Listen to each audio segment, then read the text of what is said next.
This is Golden Years, a roadmap to navigate retirement with Mark Cordner, the podcast.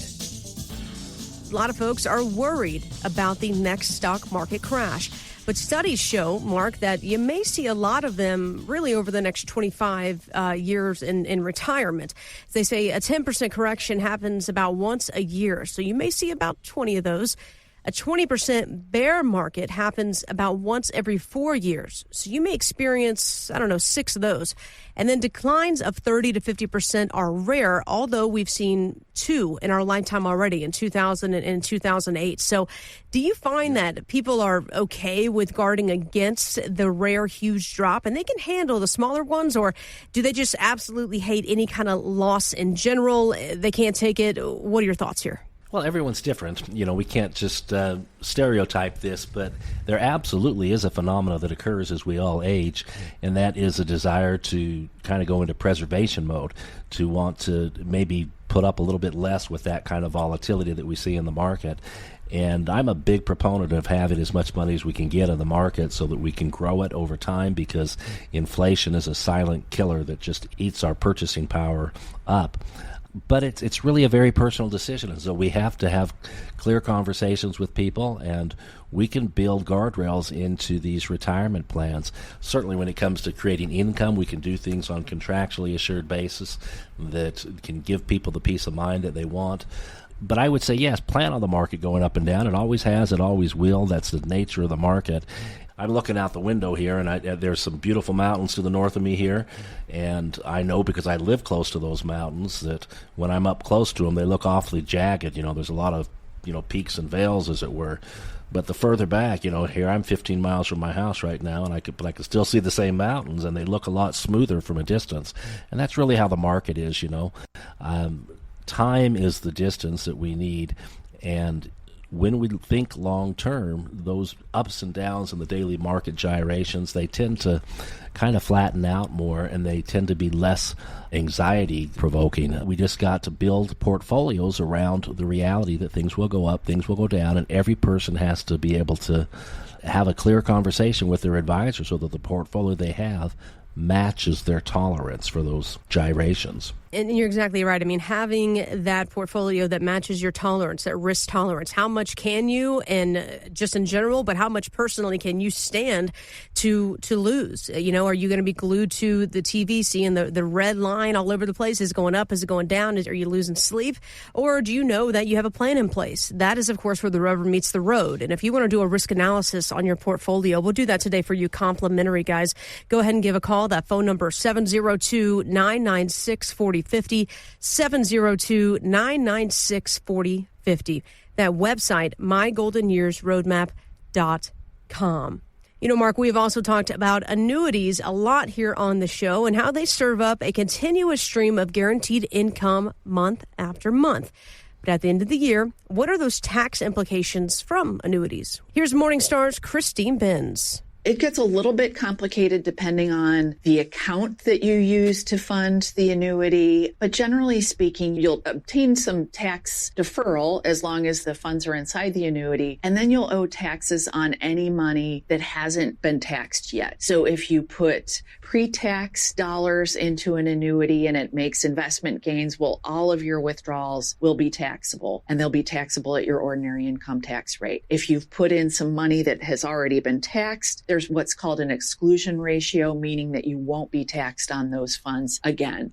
Okay, so when you're funding annuities for clients, Mark, how do you decide which money to use? Maybe if it's pre-tax savings like traditional IRAs, or maybe it's money that's already been taxed like a Roth. And also, how big of a difference can that decision make when it comes to the taxes that retirees actually pay year after year? Well, it really depends on what kind of goal we have. I mean, at the end of the day, we got to realize that the word annuity means many different things. At its core, it is a savings account from an insurance company, but fundamentally there are two broad categories. One is a growth annuity, which is designed to just safely grow your money over time. Most commonly, those are products that are out of the market, although some do involve mutual fund-like accounts. We call them investment accounts or sub-accounts. But generally, there's safe growth annuities, and then there's also income annuities. And income annuities are unique insurance contracts. It's an income contract where you're taking a lump sum of money and you're converting it into a stream of income that you and often your spouse can never outlive. So it really depends on the source of the money and the purpose of the money. So if we're using IRA money that's never before been taxed, it will be fully taxable when money comes out. If we're using non-IRA money, then part of that income stream, if you create an income stream, will be taxed, but only that portion that represents gains. And then when we're using Roth IRA money, that money comes out completely income tax free. So when we're creating income plans for people, we've got to look at their entire composition of assets and what their goals are. But very often we use Roth IRA money to create tax-free streams of income for people, income they can never outlive again. Or we're just taking a portion of the money out of the market and growing it safely in a principal protected account. So it really depends upon the client's needs, and that determines which kind of products we use and how they'll be taxed. So everyone's different. We'd say come visit with us. If this idea of safety or the idea of guaranteed income appeals to you, then come talk to us. We can show you there's thousands of different variations on these literally, and we can narrow it down and simplify the entire process for people. We don't work for any particular insurance company. We work for the client. So we go out, we shop the 2,000 life insurance companies that are out there that do these products, and we find the most appropriate fit for the client to accomplish their goals. It's all about the client. Absolutely. And it's all about you having that income plan as well. If you'd like to sit down with Mark and talk about this customized income plan and having that guaranteed income for life, go ahead and give us a call. That phone number, 702-996-4050, 702-996-4050. That website, mygoldenyearsroadmap.com. You talk about assigning purpose to your money and then finding your purpose in retirement. Well, a lot of that, if you are married, this is something that you need to discuss with your spouse, your partner, whomever. And this is what got me here, because you think at the end of the day, especially as you get closer to retirement, you're talking about those things, right? You're talking about what you want to do, where you want to go, all of that. Well, a recent study found that the average couple today only has about a 15 to 35 minutes of shared time. This is per week. This is not per day. This is per week. 15 to 35 minutes. That's outside of like grocery store and who's picking up who and doing what.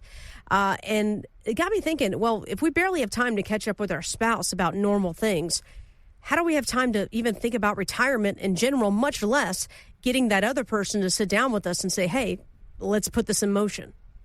Boy, this is really, really a big deal. And I was just talking about this Saturday at a class at the college I was teaching that I think the most important value people get out of the class is often the drive to and from. And I was saying that to people because folks don't realize just what you said, how true it is, that we often assume that we're on the same page about things because we've lived together for many years and we just assume that we're thinking the same. But my observation is no, that's not always the case. In fact, I can think of 4 specific examples of couples who, between the first conversation they had with me and the second conversation, decided that they were going to divorce. Meaning they realized that they were so different in their expectations about this last chapter of life that they no longer wanted to be together. And I remember one woman actually blaming me quite graphically with her language for being responsible for destroying her marriage. And I'm like, I'm sorry, I just was asking questions, what do you want to do with your lives? But it's true, and I see this in my own marriage. And I'm constantly obsessing about this idea of how do we prepare for the future. And I found in my personal life, just this last year, I guess it was 2 years ago, my wife and I had a conversation for a few years. I thought we were on the same page about some housing issues, and it turned out that we weren't. I put a realtor out to take us through this home and all this, and my wife came back and said, not a chance. And I was like, what? We've been talking about this for 2 years. I myself am just as guilty as this is everyone. I mean, it's a hard thing when we have marriage. I mean, marriage is a wonderful thing, but there's also challenges. How do we get on the same page? And quite bluntly, it's going to take time and talking about it. So I'm taking my wife here in early May. We're going out for a week, and it's just going to be quiet time near the beach, and we're going to talk. And we're going to catch up because life is so busy, and there's so many things thrown at us constantly that, again, we think you're on the same page until suddenly you discover you're not. And you don't want that to happen in retirement. Divorce is rising among the retirees at far greater pace than any other age group, and that's really sad. And I think it's exactly because of what you were just describing, and that is we don't slow down enough to talk to the people that are most important to us about what we want to experience together, and that is so critically important.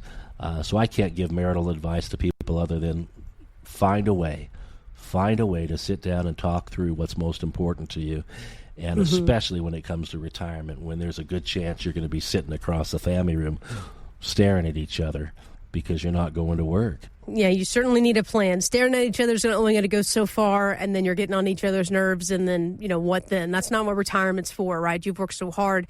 This is where you want to go do all the fun things. You want to travel. You want to take the grandkids to Disney. You want to do whatever you want to do. And I'm not saying, every month you need to sit down, but it might be good just, a couple months. Hey, what did you think about this idea of this cruise or this or that? And start even building like a vision board of what you want to do in retirement. Maybe you want to volunteer somewhere. Maybe you want to do this in this trip. Maybe somebody like you, Mark, wants to buy a trike and they want to drive across the United States. Yeah. I don't know. I mean, whatever your wants, needs, desires are in retirement, start talking about that. Start putting them out, in the universe, making it a real situation. If you want help with just trying to not only assign purpose to you, your money, and figuring out what you want to do in retirement, again, this is something so simple that you can have a conversation with Mark today. We'll do it easy, guys. If you're busy, we'll set up on the phone. We could do a Zoom. You can come in person. We'll make it happen. 702-996-4050, 702-996-4050. That website, of course, mygoldenyearsroadmap.com. When you retire, Mark, the first priority is, of course, covering those basic things, housing, food, that kind of stuff. But according to one study by Oath Money, 81% of retirees, they're more concerned about health care, including premiums and prescriptions and long-term care. So when you first retire, Medicare looks back at your income, I think it's like 2 years before you determine your bill. And I want to know, do you find that new retirees are paying bigger premiums because they were in their highest earning years in their 60s? Well, sometimes, yeah, but there's ways around that. So this is a great question to ask. So Medicare, as we know, is that wonderful health insurance program that's available for people age 65 and older. And our ability to participate in it is based upon our having paid into the program over the years. And so that covers what's called Part A, which is your hospital. But Part B is your personal care, is your physicians, for example. And that costs a little over $200 a month per person. But they base your premium off of your earnings 2 years prior. So when you're 65 years old, they're looking at what your earnings were at age 63. When you're 66, they're looking at your earnings from age 64, for example. And it's not just your earnings. If you were doing Roth conversions, for example, that money layers on top of your regular salary. If you're retired and you're getting distributions, maybe sick pay kind of payouts, these lump sums, for example, that can distort the picture, and people find out after the fact when they're hit with much higher premiums, this surcharge, that ouch, this is not just a flat price for everyone. There's tiers. So the cost currently goes anywhere from $200, I think it's over $699 or something now currently is the top tier. But the bottom line is there are ways to get exceptions to this. There's a waiver form you can actually send in. If you can make the case that your income was unusually high for an unusual reason that's not continuous, then there are circumstances under which they will waive those surcharges. But people need to be aware that healthcare costs are the biggest expense in retirement outside of housing, and housing is very easy to quantify. Healthcare is not. Healthcare is very hard to predict. In fact, Fidelity Investments does a study every year that forecasts what the average married couple should expect to pay in uninsured medical costs, things like copays, dental, vision, hearing kind of things, not even looking at long-term care, just looking at your skilled medical care. And they say that your average couple should expect over $325,000 in cost over the course of their retirement, half of that for a single person. Now, they're not saying you have to have that all on day one, but they are saying that you need to expect to cash flow that much of expenses over the course of your retirement. So we're talking big numbers. And if you haven't had a conversation with someone who deals with these matters, like myself, come visit with us because we can help you prepare for healthcare costs. Again, healthcare costs are the biggest issue in retirement. And again, I haven't even touched on long-term care, which is that custodial care we need, the hands-on care, dressing, eating, bathing, toileting, dealing with these things as our bodies become more frail and we need hands-on assistance. That is averaging anywhere from 90 to 100,000 a year for those who need that kind of assistance. So there's got to be a way to pay for all this, and that's where we can help people. Come visit with us. We'll show you how to build that into your plan and how to protect your assets from the debilitating cost of health care. Investment advisory services offered through Golden Years Financial LLC, a registered investment advisory firm. Insurance is offered through Golden Years Insurance Services. These firms do not provide legal or tax advice. Consult your own legal and tax advisors before taking actions that may have tax implications. Investing in securities involves risk, including the potential loss of principal. Insurance contracts' principal protection is based on the claim-paying ability of the respective insurer. None of the information contained on this website shall constitute an offer to sell or solicit to buy a security or insurance product. The information and opinions contained on this site or requested from this site are provided by third parties believed to be reliable, but accuracy and completeness cannot be guaranteed. They are provided for informational purposes only and are not a solicitation to buy or sell any of the products mentioned. Any media logos and or trademarks contained herein are the property of their respective owners, and no endorsement by those owners of Mark Cordner, Golden Years Financial, or Golden Years Insurance is stated or implied.